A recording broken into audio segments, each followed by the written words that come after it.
She blamed the puppy's whining on a bad case of evening zoomies for nearly a week. It was never about the hour of day at all. Adeline Bramwell Achterberg had raised puppies before and considered herself well-versed in the predictable chaos of a young dog's evening energy burst. So when their 4-month-old golden retriever puppy Winslow started whining and pawing gently at 6-month-old Perpetua's head every evening around the same time, Adeline assumed it was simply overstimulation before bedtime, a common enough puppy phase.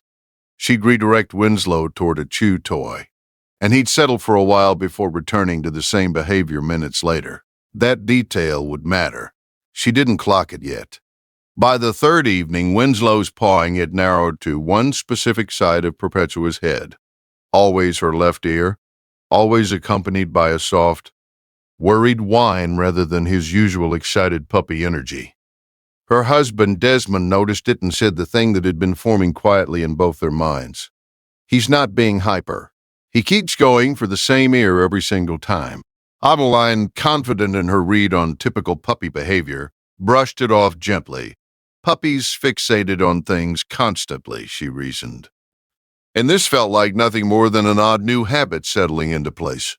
Fourth evening, with Perpetua tugging at her own ear and fussing more than usual during her bath, Winslow's whining grew more insistent than Adeline had yet heard from him, pawing at that same ear with real urgency until she finally looked closely instead of simply soothing Perpetua and moving on with the routine.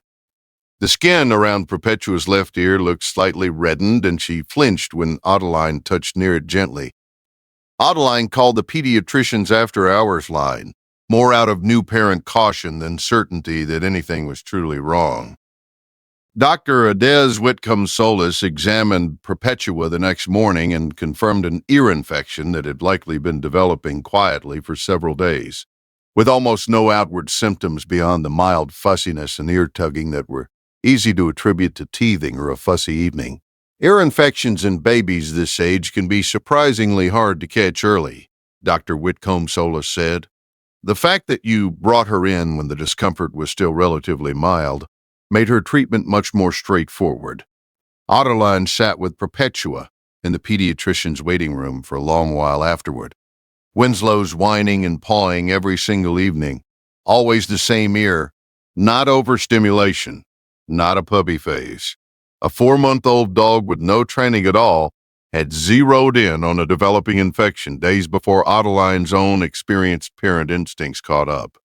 The insistence on that one exact spot, not random puppy energy, a very young dog pointing as clearly as he could at exactly what mattered. If you love stories about what animals notice before we do, subscribe. When Animals Act posts a new one every week. Perpetua's ear cleared within days of starting antibiotics. Winslow's evening whining stopped that same week. Task quietly finished, replaced by ordinary puppy affection. Has your dog or puppy ever fixated on the same spot for days before you understood why? Tell us in the comments below. These stories deserve to be heard. If this story mattered to you, subscribe so you never miss the next one. Next week's story is about a golden retriever who wouldn't stop pacing near a kitchen on the one afternoon it truly mattered.